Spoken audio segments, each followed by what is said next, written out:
প্রায় 10 ঘন্টা পর উদ্ধার হলো চট্টগ্রামে বিধ্বস্ত বিমান বাহিনীর প্রশিক্ষণ যুদ্ধ বিমান। সামরিক হাসপাতালে চিকিৎসাধীন অবস্থায় মারা যান এক পাইলট। আহত আরও একজনের চিকিৎসা চলছে। দুর্ঘটনার কারণ অনুসন্ধানে গঠন করা হয়েছে তদন্ত কমিটি। আবু জাবেদের ছবিতে ডেস্ক রিপোর্ট।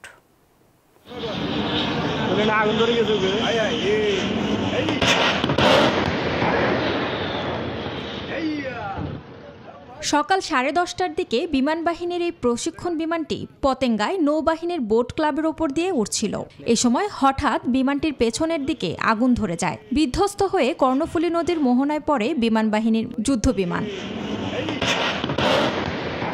দুর্ঘটনার সঙ্গে সঙ্গে প্যারাশুট নিয়ে নদীতে অবতরণ করেন দুই পাইলট। তাদের উদ্ধার করে সামরিক হাসপাতালে ভর্তি করা হয়। যদিও চিকিৎসাধীন অবস্থায় না ফেরার দেশে পাড়ি জমান এক পাইলট, আরেকজনও আছেন গুরুতর অবস্থায়।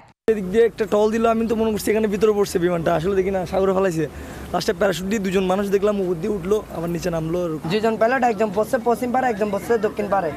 তো ডুবনের অবস্থা ছিল, একজন হুঁশ আসছিল। ওনারা অনেক কষ্ট করছে, সাঁতার কাটছে। তো আমরা তিনটা বোট গিয়ে আমরা ওনাদেরকে উদ্ধার করে বোট ক্লাবের এখানে এনে দিলাম, এনে দিয়ে ওনারা হসপিটালে নিয়ে গেছে। একজন একটু শক্ত ছিল, উঠে দাঁড়াইছে এক বোটের মধ্যে, আরেকজন উঠছে আরেক বোটের মধ্যে, আরেকটা সাইডে পাশে এমনি হালাপ করছে।